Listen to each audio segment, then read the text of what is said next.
पुण्यार्जक हैं। विद्या अरह गुरु भक्त परिवार, कृष्णा नगर, दिल्ली। श्री राजेश कुमार जैन, श्रीमती अंजना जैन, बेटी अंजलि जैन, सुपुत्र राहुल कुमार जैन, श्रीमती अर्चना जैन, पौत्र तीर्थ जैन, पौत्री तिथि जैन, बेटी दामाद श्रीमती रागिनी, डॉक्टर पूर्वेश राज। प्रतिष्ठान राजेश क्लॉथ स्टोर, शाहपुरा, भिटौनी, जिला जबलपुर, मध्य प्रदेश। एक गृहस्थ अपने जीवन की चर्या को कैसे निर्धारित करता है, इसी बात को ध्यान में रखते हुए एक शिष्य ने भगवान महावीर से पूछा कि भगवान, हम कैसे चलें, कैसे बैठें, कैसे भोजन करें, कैसे सोचें, कैसे बोलें, कैसे खाएं, कैसे पिएं, जिससे कि पाप से बच जाएं। शायद ये प्रश्न आपके मन में भी आते होंगे कभी कभी, जब आपके द्वारा असावधानी घटती होगी। तब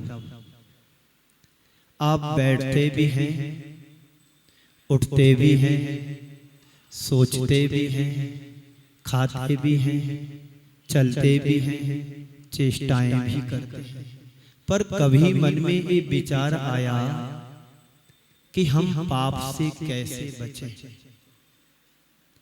इसी बात को ध्यान में रखते हुए एक गाथा से प्रश्न हुआ। कदम चरे कदम चिट्ठे, कदमासे कदम सहे, कदम भासे जे भुंजे जे, एवं पावम ना बज्जे। हे भगवान, कैसे चले, कैसे बैठे, कैसे खाएं, कैसे पिए, कैसे सोचें, क्या करूं जिससे मेरे जीवन में पाप का बंध ना हो। ये अपने जीवन से जुड़ा हुआ बड़ा महत्वपूर्ण प्रश्न है। आपको लगता है महत्वपूर्ण क्यों अध्यक्ष साहब? धर्मचंद जी, क्या नाम? आबा वाले, पराना वाले। कभी आपको लगा जीवन का निर्वाह करते करते कि मैं अध्यक्षता कर रहा हूं तो कैसे करूं जिसमें समाज का हित सद सके। अपने हित की तो हर बात व्यक्ति सोचता है कि कैसे खर्च करूं,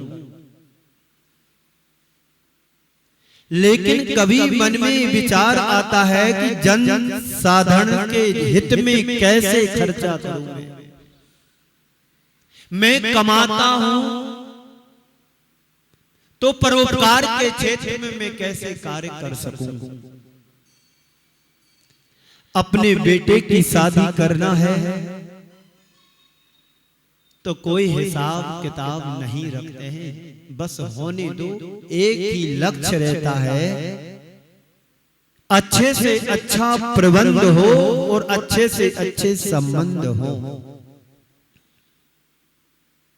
और कभी यदि दान देने की या परोपकार के कार्य के क्षेत्र में यदि कोई बात सामने आती है तो व्यक्ति विचार करता है, सोचता है कि कितना दूं, उसमें भी नापतोल लगाते हैं, कितना दूं, कितना दूं, कितना दूं। होता ना ऐसा? बोलो, ऐसा ही होता है। स्वयं को कहीं जाना हो तो पूछना किसी से नहीं पड़ता है। स्वयं के हित में खर्च करना हो तो कभी किसी से पूछना नहीं पड़ता है। यदि कहीं यात्रा संघ की व्यवस्था बनाना हो, दान के लिए कोई घर पर आए तो नाप तोल करते हैं कि इतना नहीं इतना ले लो। बड़ी मुश्किल से बार बार प्रेशर देने पर तब मन में आता है चलो इतना तो ले ही लो। होता है ऐसा? बोलो। लेकिन एक सच्चा धर्मात्मा हमेशा पाप से बचने के लिए यही विचार करता है, कदम चरे कदम चिट्ठे, कदम मासे कदम सहे, कदम भासे जे भुंजे जे एवं पावम ना बचे। हे भगवान मैं कैसे चलूं, कैसे चलूं? घर से मंदिर आते हैं, मंदिर से घर जाते हैं, घर से दुकान पर जाते हैं, और कहीं जाना है तो वहां जाते, तो कैसे चलूं? आंख बंद करके चलोगे तो कहीं एक्सीडेंट पक्के में होगा। आंख खोल करके चलते हैं ये तो तुम्हें पता है, पर कैसे चलूं?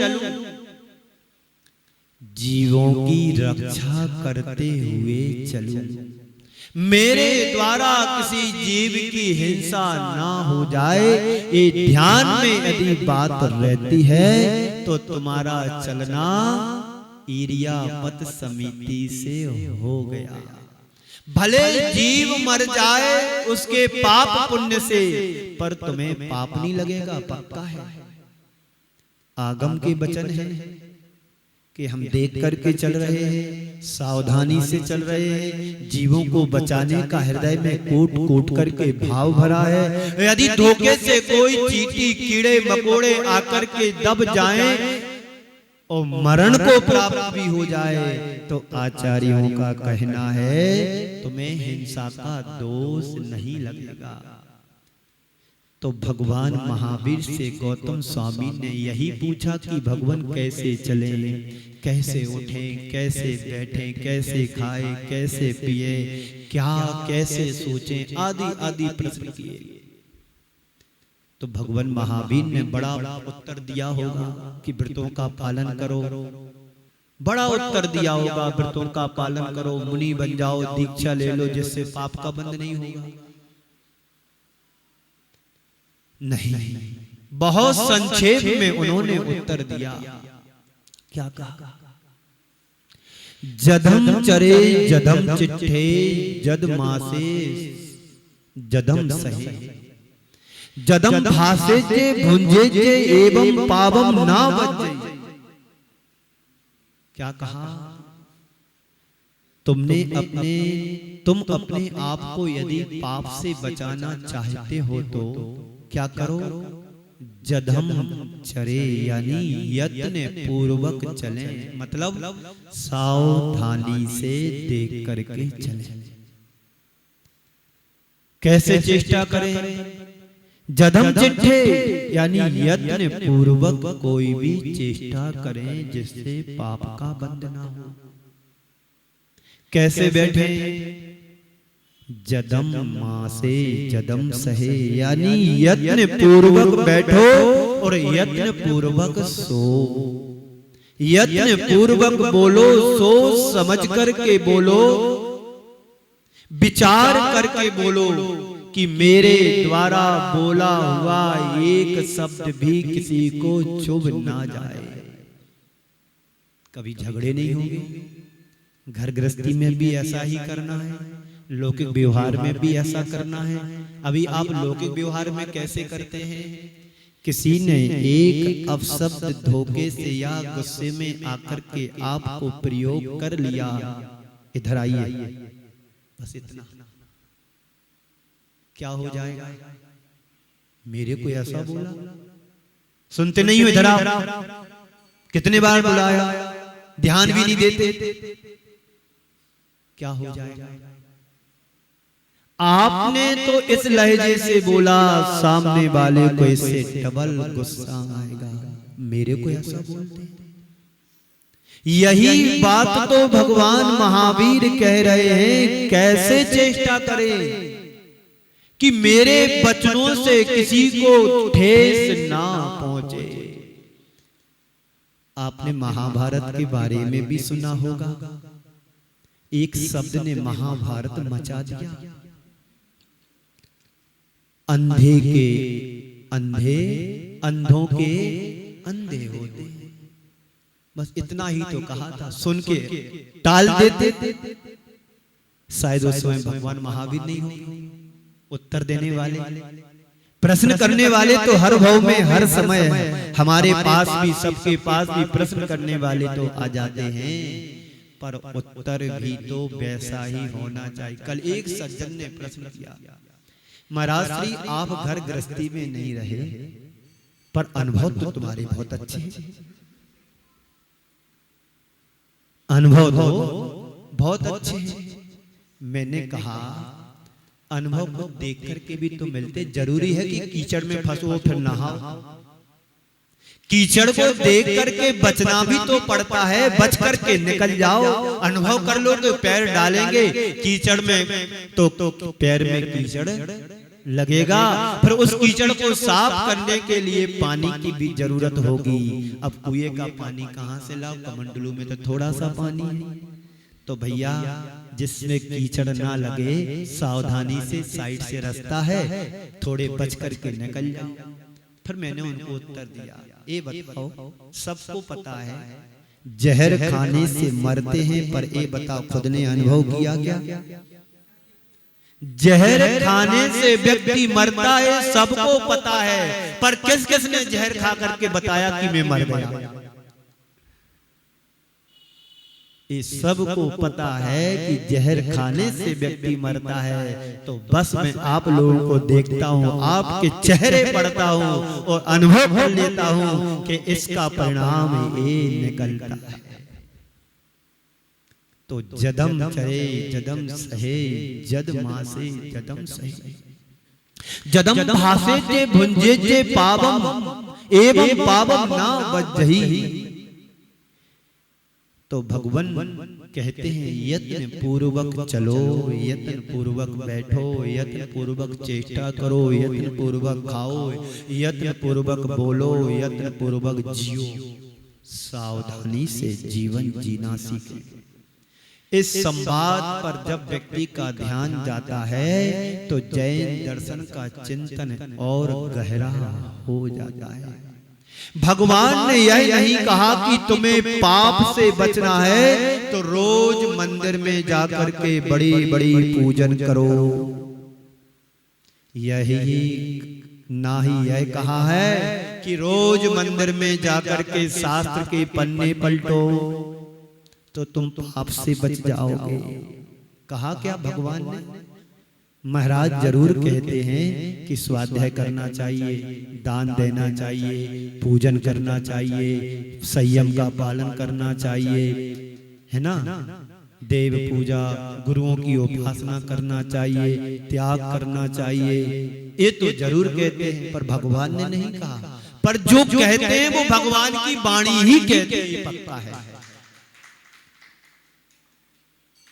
यह भी नहीं कहा कि तुम बड़ी बड़ी क्रिया और आडंबर युक्त चर्या अपना लो तो जिससे तुम पाप से बच जाओगे, मुनि बन जाओ तो पाप से बच जाओगे। बात सही है, जब मुनि बनोगे तो पूर्ण रूप से पाप से बचोगे। उन्होंने एक ही बात कहा कि तुम जहां भी रहो सावधानी पूर्वक अपनी चर्या का पालन करो, चाहे ग्रस्त हो या सदग्रस्त हो, श्रमण हो या श्रावक हो, साधु हो या समाज हो, सबके लिए शर्त एक ही है कि सावधानी रखो।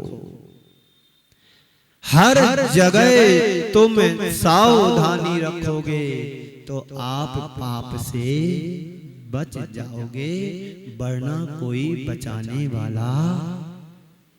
जैन दर्शन कर्म सिद्धांत है, कर्म समझते ओ। जैन दर्शन कर्म सिद्धांत कहा गया है, कहा नहीं गया है कि कर्म पर वसई शांतई दुखई रंत ऋतु, पाप बीजे सुखे ना, पाप बीजे सुखे कांचा श्रद्धा ना कांचना स्मृता। यह संसार पाप का बीज है। जो इस कर्म सिद्धांत को समझ लेता है फिर वो पाप से बचने का प्रयत्न करता है।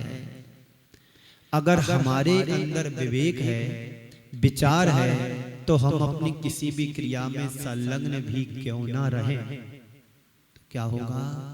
यह समझना कि हम धर्म कर रहे हैं। भगवान महावीर ने कहा है कि यदि कोई व्यक्ति यत्न पूर्वक चल रहा है तो धर्म कर रहा है, क्योंकि उसके आचरण से टपक रहा है कि इसकी सावधानी में, प्रवृत्ति में सावधानी दिख रही है। जो बड़े प्रतिमाधारी होते हैं उनकी चर्या को देखना, उनके हाथ में एक मलमल का कपड़ा होता है, सूती कपड़ा होता है, रूमाल होता है। जहां बैठेंगे तो उससे मार्जन करके बैठेंगे, कोई चीज उठाएंगे तो मार्जन करके उठाएंगे। इससे फलित होता है ये व्यक्ति धर्मात्मा है, अहिंसा धर्म का पालन कर रहा है। यत्न पूर्वक उठता बैठता है तो धर्म कर रहा है, देख करके यत्न पूर्वक चल रहा है तो धर्म कर रहा है, यत्न पूर्वक अपना व्यापार व्यवसाय कर रहा है तो समझना कि वह धर्म कर रहा है, यत्न पूर्वक खा पी रहा है तो समझना कि धर्म कर रहा है। आप लोग साधु संतों को त्याग की वृत्ति को आहार कराते हैं कि नहीं? कुछ लोग तो हैं उम्र के हिसाब से चम्मच भरी मैं बार बार इशारा करता रहता हूं। क्यों?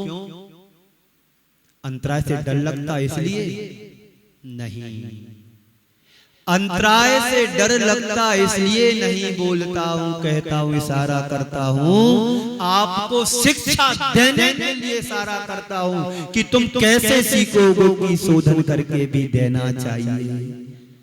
आ बैल मुझे मार 1999 की बात है, पहला चातुर्मास था हमारा। उसके पहले मैंने खूब चातुर्मास में आहार दिए, व्यवस्था है, मतलब भैया वृत्ति की 4-4, 3-3 महीने, 2-2 महीने महाराजों के साथ रह करके। तो गोमट गिरी में चातुर्मास चल रहा था, तो एक चौके में मैं गया। छोटी चम्मच होती दाल देने वाली, जिससे आप दवाई वगैरह चलाते हैं, इतनी फन उसका रहता है। उस चम्मच में दाल कितनी बनेगी? 5 ग्राम पानी और 2-4 दाने, इतनी आएगा उसमें। और इतना लंबा बाल, फुल साइज का। उस चम्मच से बाहर झांक रहा है, लटक रहा है। और एक अम्मा कहती, महाराज लो, महाराज लो, हम अपने हाथ पीछे करें। आ बैल मुझे मार, ये किसने कहा? उनको दिख नहीं रहा है, मुझे दिख रहा है, बताइए। तो इशारा तो करना पड़ता हूं, सबको इशारा करता हूं, फिर भी लोग भूल जाते हैं। भरी चम्मच और धरी, भरी चम्मच हाथ पे धरी, धरी समझते हैं नहीं? रख दिया। तो यहां पर भी सावधानी हमें रखना चाहिए। पानी कैसे छानना आज का प्रसंग है। युक्ताहार विहार, तो इस संबंध में हमें जानकारी भी तो होना चाहिए। कैसे खाएं, कैसे पिए। अपने लिए तो अच्छी सावधानी रखते हैं। इस होटल में अच्छा नहीं मिलता तो चलो फलानी जगह दूसरी होटल में, जरा सुना है रतन की कचौड़ी अच्छी है कोटा में, तो वहां जाकर के खा के आ जाता हूँ, व्यवहार भी निपटा आऊंगा और शादी में शामिल हो जाएंगे, थोड़ा बच्चों के साथ एंजॉय भी। ये तो सावधानी रखते हैं। पर महाराज आए हैं तो आफत आ गई। क्या आ गई? क्यों कमलेश जी? महाराज यदि आए, अब चातुर्मास करेंगे, कौन चौका चक्की लगाएगा? घर में तो कोई खाता नहीं। आफत नहीं आई, तुम्हारे जीवन की आफत को दूर करने के लिए संत आते हैं। जो जिंदगी से कर्म हमारी आत्मा में चिपके हैं, उन कर्मों को दूर करने के लिए, प्रेरणा देने के लिए आते हैं। क्यों अम्मा? सारी जिंदगी निकल गई 16 का खाते खाते, 16 का कि नहीं खाते? 16 का नहीं खाते। फिर ओहो, बड़ा कठिन है मामला। इस उम्र में 16 का भोजन नहीं करते तो बड़ा डेंजर मामला है। आप बुंदेलखंड में यात्रा करने जाओ, पंचतीर्थ की यात्रा करने मत जाओ। महावीर कुमार मेरी बात मान लो, अम्मा को बुंदेलखंड की यात्रा कराओ और एक एक गांव में एक एक दिन रुको और हर घर में इनके भोजन कराओ। कम उम्र वाली माताएं वो भी 16 का भोजन करते हैं, और आप जैसी उम्र वाले तो 5-5, 7-7 प्रतिमा के धारी हैं। मैं तो समझता था कि जितनी यहाँ पर बैठी हैं 70 को पार करने वाली सब शुद्धि का भोजन करते होंगे। कब जागोगे, कब चेतोगे?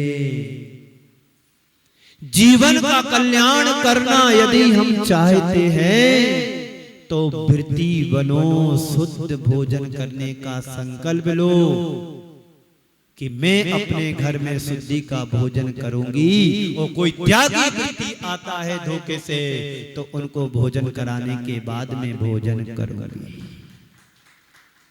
संयम व्रत नियम हमारे जीवन की कसौटी है।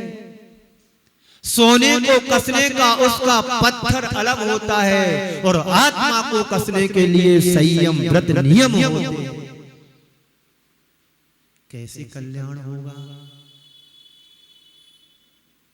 बोलो, जितने लोग यहाँ बैठे हैं ये नियम बना लो कि हम 16 का शुद्धि का भोजन करेंगे। कल्याण इसी में है। बोरिंग का पानी पियो पर शुद्ध पिएंगे, मर्यादा का पिएंगे, छान करके पिएंगे, 16 के वस्त्र पहन करके पिएंगे। शुद्धता तो घर में रख सकते हैं, प्रतिमा ना लो कोई बात नहीं, पर 16 के वस्त्र बदल करके पहन करके हम भोजन करेंगे। बाजार का नहीं खाएंगे, इससे भी तुम्हारा उद्धार हो सकता है। युक्ताहार विहार का यही कंसेप्ट है। कैसे चले, कैसे बैठे, कैसे उठे, कैसे सोचें, कैसे चेष्टा करें, कैसे खाएं, कैसे पिएं, क्या करें भगवान जिससे मैं पाप से बच जाऊं। भगवान महावीर ने तो उपदेश दे दिया, पालन कौन करेगा? रामलाल करेगा कि श्यामलाल? कल्याणमल तो चले गए, मोक्ष हो गया कल्याणमल जी के लिए। जिनका कल्याण हो जाता है, अमल दूर हो जाता है, वो कल्याणमल जी हैं। झांझरी जी, कलकत्ता वाले सीए साहब, नाम सुना कभी? अभी भी वो हैं, दीक्षा लेने वाले हैं कि ले चुके हैं कि 10 प्रतिमा के धारी। पुराने जाने माने जो गुरुदेव के चरणों में 1980 से जुड़े हुए हैं। तो ये बातें दीवालों को नहीं सुनना है, ये बातें ध्यान से सुनना है, कान से नहीं सुनना है। मैं बार बार कहता हूं, घर की बात कान से सुनो और धर्म की बात ध्यान से सुनो, तो कल्याण निश्चित होगा। तो यत्न पूर्वक खाना, यत्न पूर्वक पीना तो समझना धर्म कर रहा हूं, और यत्न पूर्वक सो रहा है तो समझना कि धर्म कर रहा है।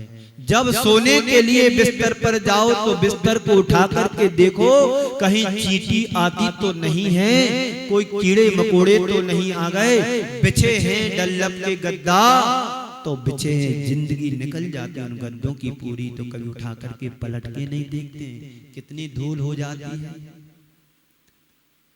कभी देखा नींद में तो टूटी खाट भी नहीं दिखती कि कहां पर है। तो कैसे कल्याण होगा? बात समझ में आ रही बाबूजी? बोलो महानुभाव। धर्म का जो मूल केंद्र बिंदु है वह है हमारा विवेक, ज्ञान, समीचीन ज्ञान। चौका लगाने वाले ये सोचो कि हम किसी के ऊपर एहसान नहीं कर रहे, हम अपने लिए शुद्ध भोजन बना रहा हूं और मेरा भाग्य और पुण्य होगा तो कोई त्यागी वृत्ति आ जाएगा, थोड़ा सा निकाल करके उसमें से दे दूंगा। अतिथि संविभाग जो श्रावक के गुणों में आता है। बात समझ में आ रही? हमारा होश, हमारे विवेक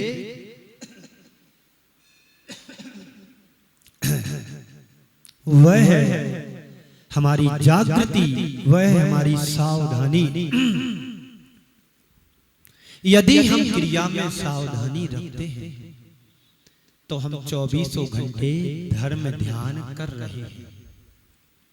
इसी का नाम श्रावकाचार है और कुछ नहीं है। श्रावकाचार, श्रावक की चर्या का पालन करना श्रावकाचार, मुनियों की चर्या का पालन करना मूलाचार। मूलाचार से मुनियों की चर्या के बारे में निर्देश दिए गए और श्रावक की चर्या के लिए श्रावकाचार में निर्देश दिया गया है कि एक श्रावक कैसी अपनी दिन भर की चर्या करे।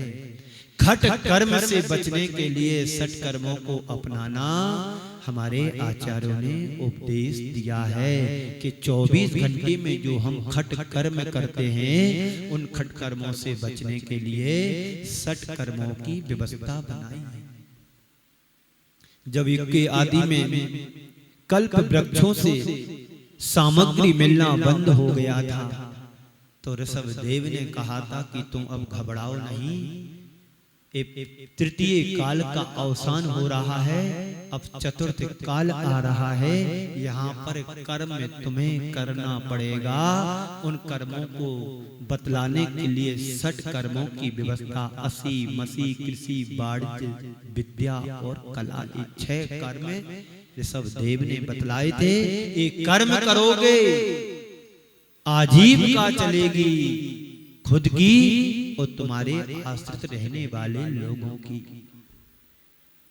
तो अभी तक हमारे एक कर्म चलते चले आ रहे हैं, पर उस कर्म में हमारी शिथिलता बढ़ती चली जा रही, यानी भूल ही नहीं गए कि कर्म कैसे। बोलो।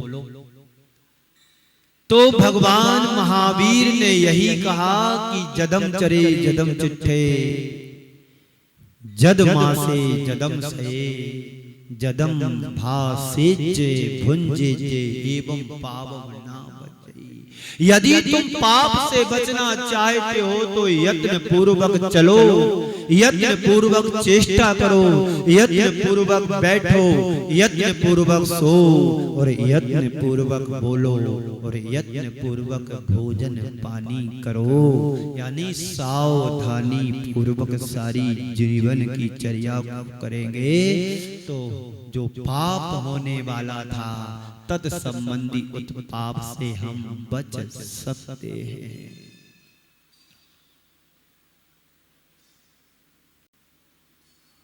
बात समझ में आई? समझ में। आगे बढ़ते हैं। यदि हमारे जीवन में सजगता हो तो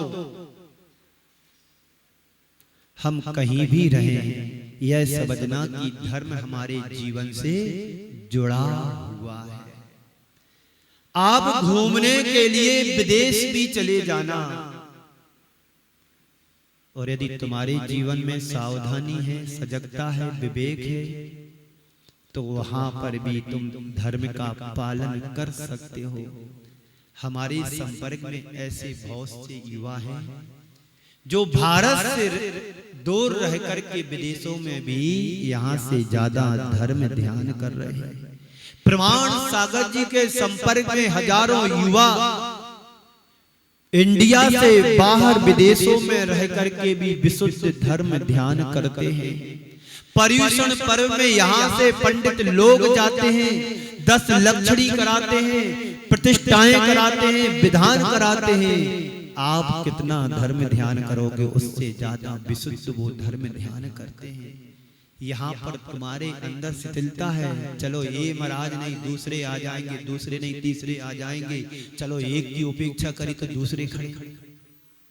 वहां तो मिलते नहीं हैं। त्यागी वृत्ति को हाथों पर रखते हैं। यदि 100 किलोमीटर दूर झरना है तो वहां से पानी ला करके उस प्रतिष्ठाचार्य या ब्रह्मचारी की प्रतिमाओं का पालन कराते हैं और खुद शुद्धि का भोजन बना करके वो झरने के पानी का व्रतों का पालन करते हैं। एक संस्मरण सुना करके मैं आपको विराम दूं, 5 मिनट बाकी है, आपका समय हो रहा है। बात बहुत पुरानी है। एक श्रेष्ठी श्रावक कलकत्ता के, उनका नाम मुझे स्मरण आएगा तो बताऊंगा। एक प्रसंग मैंने पूज्य समता प्रमाण सागर जी से सुना। उनके घर में उनका व्यापार जोहरी जवाहरत का व्यापार होता था। उन दिनों विदेशों से लाना देना लेन देन किया करते थे। 1980 में गुरुदेव के चरणों में आए और निवेदन किया, गुरुदेव मेरा नित्य प्रतिदिन पूजन पाठ करने का संकल्प है और मुझे विदेश जाना है और मैं जाऊंगा नहीं तो काम बनेगा भी नहीं। आपके लिए समझाते हुए गुरुदेव ने कहा कि देखो, पहले के जमाने में भी लोग विदेशों से व्यापार किया करते थे। आप भी जाओ, कोई दिक्कत नहीं। एक चल प्रतिमा होती है 11 इंची के नीचे वाली प्रतिमा। उस प्रतिमा को तुम डिब्बे में रख करके ले जा सकते हैं और आपके देव दर्शन का नियम का पालन हो जाएगा। बड़े बाबा सामने, आपका जो देव दर्शन का नियम है, चल प्रतिमा को ले जाकर के तुम डिब्बे में रख करके ले जाओ और उनके दर्शन कर लेना, जैसे कुंडलपुर के बड़े बाबा के दर्शन कर कर। उनके अंदर दूसरा प्रश्न जागा कि मैं प्रतिमा के दर्शन तो कर लूंगा पर प्रक्षाल कैसे करूंगा? तो गुरुदेव ने कहा कि मलमल का कपड़ा रख लेना, उससे सूखे कपड़े से प्रक्षाल कर लेना, तुम्हारा नियम पूर्ण हो जाएगा। एक दिन वो अपने लिए अंगूर का रस निकाल रहे थे। वो मन उनका माना नहीं कि मैं अंगूर का रस पीऊं और भगवान सूखे के सूखे रहे हैं, मेरे बस की बात नहीं। उन्होंने अंगूर का रस निकाला महावीर कुमार जी, और उस अंगूर के रस से उन्होंने अभिषेक कर दिया। जो होगा सो देखा जाएगा। मेरे तो मन की आशा पूरी हो गई। व्यक्ति के हृदय में देव शास्त्र गुरु के प्रति यदि श्रद्धा है तो 7 समुद्र पार जाकर के भी धर्म ध्यान कर सकता है।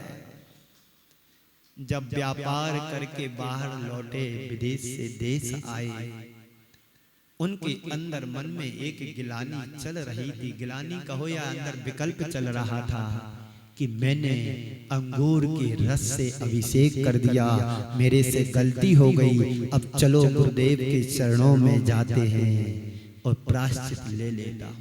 ये अंतर्भाव। गुरुदेव के चरणों में वापस आकर के सबसे पहले व्यापार को नहीं देखा। जहां पर गुरुदेव होंगे आचार्य श्री, वहां जाकर के निवेदन करते, गुरुदेव आपकी परम कृपा से, आशीर्वाद से मेरे व्यापार में जो होना था उससे अधिक अच्छा लाभ हुआ। पर गुरुदेव सुन रहे हो ना? बड़ी विनम्रता के साथ कहा कि गुरुदेव मेरे से एक छोटी सी गलती हो गई। क्या गलती हो गई? पर मेरे से रहा नहीं गया। अच्छा, मेरे से रहा नहीं गया। मैंने अपने भोजन के लिए गुरुदेव रस निकाला था अंगूर का, मैंने भगवान के ऊपर अभिषेक कर दिया। इस गलती का गुरुदेव मुझे प्रायश्चित दो, जो भी हो। तो गुरुदेव ने कहा, करुणामयी दयामयी गुरुदेव कह रहे हैं कि गुरुदेव ने कहा कि ऐसा तो होता है यदि अंगूर के रस से तुमने अभिषेक कर दिया, इसमें कोई बुरी बात नहीं, तुमने अपने भावों को नहीं रोक पाया तो इसमें कोई गलती नहीं, क्योंकि अभिषेक हो गया, तुम्हारे मन में संतोष तो आया। एक गुरुदेव की करुणा थी। इसका नाम आचार्य गुरुवर श्री विद्यासागर जी महाराज पात्र को देख करके समाधान करते थे। इस कार्यक्रम के पुण्यार्चक थे विद्या अरह गुरु भक्त परिवार, कृष्णानगर, दिल्ली। श्री राजेश कुमार जैन, श्रीमती अंजना जैन, बेटी अंजलि जैन, सुपुत्र राहुल कुमार जैन, श्रीमती अर्चना जैन, पौत्र तीर्थ जैन, पौत्री तिथि जैन, बेटी दामाद श्रीमती रागिनी, डॉक्टर पूर्वेश राज। प्रतिष्ठान राजेश क्लॉथ स्टोर, शाहपुरा, भिटौनी, जिला जबलपुर, मध्य प्रदेश।